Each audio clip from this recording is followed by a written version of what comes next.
এই কন্টেন্টে আমরা আলোচনা করব অ্যাভোগাড্রোর সংখ্যা নিয়ে। অ্যাভোগাড্রোর সংখ্যা হলো একটি ভীষণ গুরুত্বপূর্ণ সংখ্যা, যেটা এক্সাম পয়েন্ট অফ ভিউ থেকেও ইম্পর্ট্যান্ট, এবং সেটা কোনো পদার্থের অণু বা পরমাণুর মাপক সংখ্যাও হতে পারে।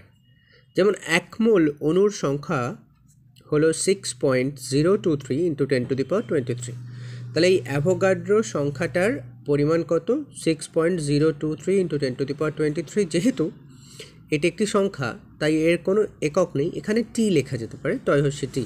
তার মানে 6.023 × 10⁻23 এত টি।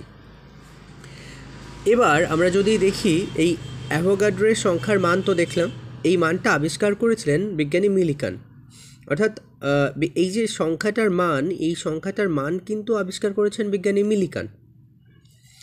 এক্ষেত্রে আমরা যদি খেয়াল করি তাহলে গ্যাস এন মোল, তার আয়তন যদি ভি একক হয় তাহলে তার মোলার আয়তন হবে V/N। অর্থাৎ আয়তনকে যদি আমি মোল সংখ্যা দিয়ে ভাগ করি তাহলে তার মোলার আয়তন বেরোয়। এখন দেখা যাক, যদি আয়তন 10 লিটার হয় আর এক্ষেত্রে আমরা যদি মোল সংখ্যা দিয়ে ভাগ করি 5 মোল দিয়ে, তাহলে তার মোলার আয়তন হবে 2।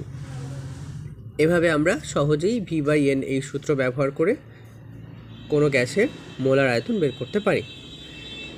এবার এই অ্যাভোগাড্রো সংখ্যক অণু, তাদের যে এসটিপিতে আয়তন সেটা কত? এসটিপি মিনস এস থেকে স্ট্যান্ডার্ড, টি থেকে টেম্পারেচার আর পি থেকে প্রেশার। Standard, temperature, pressure. এই স্ট্যান্ডার্ড টেম্পারেচার প্রেশারে 1 মোল গ্যাস, এর আয়তন হলো 22.4 লিটার। এই 22.4 লিটার গ্যাস হচ্ছে 1 মোল, তারই সংখ্যা, ওই 1 মোল গ্যাসের অণুর সংখ্যা কিন্তু 6.023 × 10⁻23। অর্থাৎ আমরা যদি দেখি 1 মোল গ্যাসের আয়তন কত হবে, সেই আয়তনটা 22.4 লিটার হবে। আচ্ছা, ওই 1 মোল গ্যাসের মধ্যে অণু কতগুলি থাকবে? 6.023 × 10⁻23 এতটি। এইবার আমরা যদি পরিবেশের দিকে একটু খেয়াল করি তাহলে দেখব নাইট্রোজেন আছে সবচেয়ে বেশি মাত্রায়, তারপরে অক্সিজেন আছে, তারপরে আর্গন বলে থাকে গ্যাস, তারপরে থাকে কার্বন ডাইঅক্সাইড। আমরা নাইট্রোজেনের কথা দেখি। নাইট্রোজেন 78% প্রায়, অলমোস্ট 78। অক্সিজেন 20.6, ওটাকে অলমোস্ট পয়েন্টে মনে রাখা একটু অসুবিধা হয়ে যায়, তাই 21 ধরে নেওয়া হয়েছে। আর কার্বন ডাইঅক্সাইডের পরিমাণ 0.03, আর যেটা আর্গনের কথা বললাম ওটা 0.93 %। এবার আরেকটি খুবই গুরুত্বপূর্ণ আরেকটা বিষয়, সেটা হচ্ছে আর। এই আরকে আমরা সার্বজনীন গ্যাস ধ্রুবক বলি। তাহলে এটা যেহেতু আর, এর নিশ্চয়ই মান থাকবে, এর একক থাকবে। এবার মান বলতে কেমন পদ্ধতিতে হয়? 2 রকমের, একটা এসআইতে হয় আর একটা সিজিএসে হয়। তাহলে এসআই মানে আমরা যদি মনে করি এসআই একটু বড় একক আর সিজিএস একটু ছোট একক, তাহলে বড় এককের একটা রকম মান, ছোট এককের একটা রকম মান।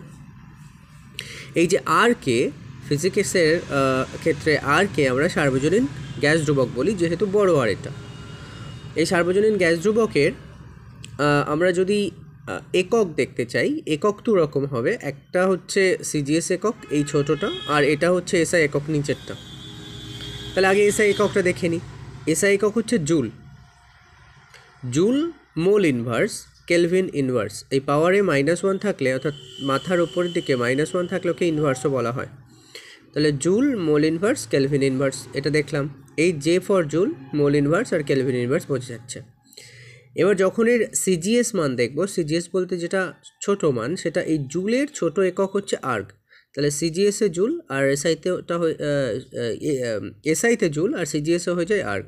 তাহলে জুলের ছোটটা হচ্ছে আর্গ, মোলটা পাল্টায় না, মোল ইনভার্স থাকে, আর এটা কেলভিন ইনভার্সই থাকে। তাহলে আমরা দেখলাম joule, mole inverse, kelvin inverse হচ্ছে আর এর একক, আর এটা erg, mole inverse, kelvin inverse. এখন এই আর এর মান নিশ্চয়ই রয়েছে।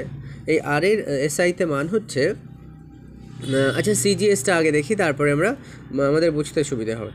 সিজিএস এর মান হচ্ছে 8.31 × 10⁻7 আর্গ।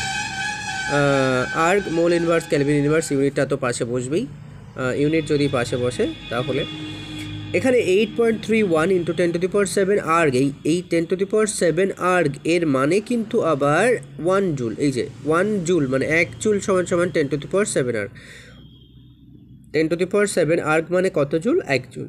তাহলে এই 10⁷ আর্গের জায়গায় আমরা পরের লাইনে কত বসিয়েছি? জাস্ট একটা জুল মানে 1 জুল বসিয়েছি, আর এই 8.13 ছিল, 8.13 এই বসলো।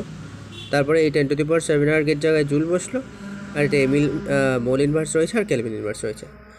এবার একটি আদর্শ গ্যাসের গ্যাস সমীকরণ হয় পিভি ইকুয়াল টু এনআরটি, আর ওই এন এর মান হচ্ছে পিভি ইকুয়াল টু W/m, এটা আরটি। তাহলে এন এর জায়গা কে দখল করে নিয়েছে? W/m। তাহলে PV equal to W/m RT, এটাও একটা গ্যাসের সমীকরণ, মানে আদর্শ গ্যাসের সমীকরণ, যেটা হল গ্যাস সমীকরণ, ওটা অ্যাকচুয়ালি অর্থাৎ ওভাবে প্রকাশ করা হয়। আমরা এবার পরম শূন্য উষ্ণতার কথায় আসব। পরম শূন্য উষ্ণতায় এলে আমরা দেখব যে উষ্ণতায় সমস্ত গ্যাসের আয়তন শূন্য হয়ে যায় তাকে আমরা কি বলি? পরম শূন্য উষ্ণতা বলি। আবার আমরা দেখতে পাবো যে এই পরম শূন্য উষ্ণতার একটা মান আছে সেন্টিগ্রেড স্কেলে, সেটা হচ্ছে -273 ডিগ্রি সেলসিয়াস। অর্থাৎ কোনো গ্যাসকে যদি আমরা -273 ডিগ্রি সেলসিয়াসে নিয়ে যাই, তাহলে সেই গ্যাসের যে আয়তন সেটা শূন্য হয়ে যায়, তাই আমরা তাকে বলি পরম শূন্য উষ্ণতা। যদিও বাস্তবে এটা সম্ভব নয়। এখন আমরা যদি বলি সূক্ষ্মতম মান কত এর, এই পরম শূন্য উষ্ণতার সূক্ষ্মতম মান হলো -273, অর্থাৎ -273.15 ডিগ্রি সেলসিয়াস। দশমিকের পরে আমরা একটা একটা করে বলি, এখানে 1 আর 5, তাই জন্যে 1 5 বললাম, 15 বললাম না। সমস্ত গ্যাসের আয়তন কি হয়ে যায়? শূন্য হয়ে যায় এই পরম শূন্য উষ্ণতায়। তাহলে আমরা এর মান আরেকবার দেখে নিই, -273 ডিগ্রি সেলসিয়াস, আর সূক্ষ্মতম মান হলো -273.15 ডিগ্রি সেলসিয়াস। সমস্ত গ্যাসের আয়তন কি হয়? শূন্য হয়ে যায় কোন উষ্ণতায়? পরম শূন্য উষ্ণতায়। পরম শূন্য উষ্ণতায় কি কোনো ফারেনহাইটের মান আছে? অবশ্যই আছে। সেটা কত? 459.4 ফারেনহাইট বা ডিগ্রি ফারেনহাইট। একমাত্র কেলভিনে ডিগ্রি বসে না। আমরা এখানে বললাম ফারেনহাইট এর মান কত? 459.4 ডিগ্রি ফারেনহাইট। এটা গেল আমাদের পরম শূন্য উষ্ণতার মান। এবার যদি স্কেলের কথায় আসে, স্কেল আমাদের কত রকম হয়? একটা সেলসিয়াস স্কেল হয়, একটা ফারেনহাইট স্কেল হয়, আর একটা কেলভিন স্কেল হয়। আরও একটা আছে, 3 প্রকার না লিখে 4 প্রকার লেখা যায়, সেটা রোমার স্কেল। আমাদের এই তিনটেই সবচেয়ে বেশি পরিমাণ প্রয়োজন হয়, তাই জন্য 3 প্রকার লেখা: সেলসিয়াস স্কেল, ফারেনহাইট স্কেল আর কেলভিন স্কেল। এবার এদের তো রেঞ্জ আছে। যদি কোনো সেলসিয়াস স্কেলে থাকা জিনিসকে আমরা নিয়ে যেতে চাই কেলভিনে, তাহলে তার সঙ্গে কি করাতে হবে? 273 ডিগ্রি যোগ করাতে হবে। এখন এই সেলসিয়াস স্কেলের মান পজিটিভ নেগেটিভ হতে পারে, ফারেনহাইট স্কেলেও নেগেটিভ পজিটিভ হতে পারে, কিন্তু কেলভিন স্কেলে অলওয়েজ মান পজিটিভ বা ধনাত্মক হয়। এবার আমরা চলে যাব, এখানে আর একটা এক্সট্রা ইনফরমেশন আছে যে ইথিওপিয়ার রাজধানীর নাম কি? এটা হচ্ছে আদিস আবাবা। এরপরে